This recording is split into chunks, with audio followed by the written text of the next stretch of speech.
Bupati nonaktif Langkat terbit rencana perangin-angin yang belum lama ini terjaring operasi tangkap tangan, OTT, Komisi Pemberantasan Korupsi, diduga melakukan kejahatan lain berupa perbudakan terhadap puluhan manusia. Dugaan tindak perbudakan manusia itu pertama kali diungkap oleh Perhimpunan Indonesia untuk Buruh Migran Berdaulat, Migrancare. Menurut Migrancare, pihaknya menerima laporan adanya kerangkeng manusia serupa penjara, yakni berupa besi yang digembok di dalam rumah terbit. Kerangkeng itu digunakan sebagai penjara bagi para pekerja sawit yang bekerja di ladang bupati tersebut. Ketua Migrancare Anis Hidayah mengatakan, ada 2 sel dalam rumah terbit yang digunakan untuk memenjarakan sekitar 40 orang pekerja. Jumlah pekerja itu kemungkinan besar lebih banyak daripada yang saat ini telah dilaporkan. Mereka disebut bekerja sedikitnya 10 jam setiap harinya. Selepas bekerja, mereka dimasukkan ke dalam kerangkeng, sehingga tak memiliki akses keluar. Selain itu, para pekerja bahkan diduga hanya diberi makan 2 kali sehari secara tidak layak, mengalami penyiksaan, dan tak diberi gaji.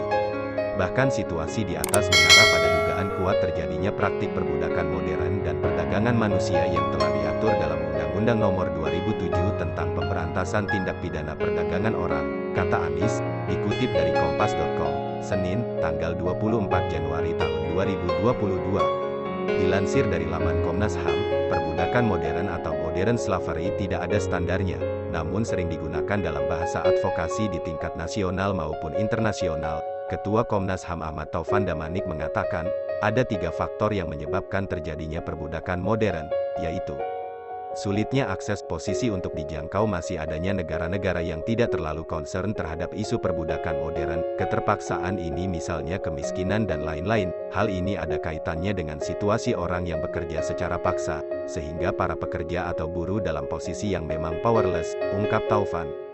Faktor kedua, sulitnya posisi tempat bekerja untuk diakses, bukan saja oleh keluarga maupun masyarakat, tetapi juga oleh pemerintah, secara lebih spesifik oleh institusi-institusi yang bertanggung jawab untuk melindungi pekerja, sehingga akses mereka untuk mendapatkan perlindungan dan pertolongan masih sulit.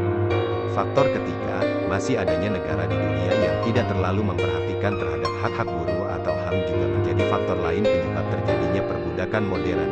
Sementara itu, Komisioner Pengkajian dan Penelitian Komnas HAM Risandrayati Moniaga menuturkan, perbudakan adalah kejahatan serius terhadap kemanusiaan. Perbudakan yang ada sejak ratusan bahkan ribuan tahun lalu, imbunya, seharusnya saat ini sudah ada lagi, diberitakan antara tanggal 18 November tahun 2014, perbudakan modern didefinisikan secara beragam di banyak negara. Sebagian memahami perbudakan modern sebagai bentuk modern dari perbudakan. Hal ini meliputi praktik perbudakan itu sendiri dan perdagangan manusia, pekerja paksa, pekerja dipaksa bekerja untuk melunasi utang, dan perdagangan anak di bawah umur.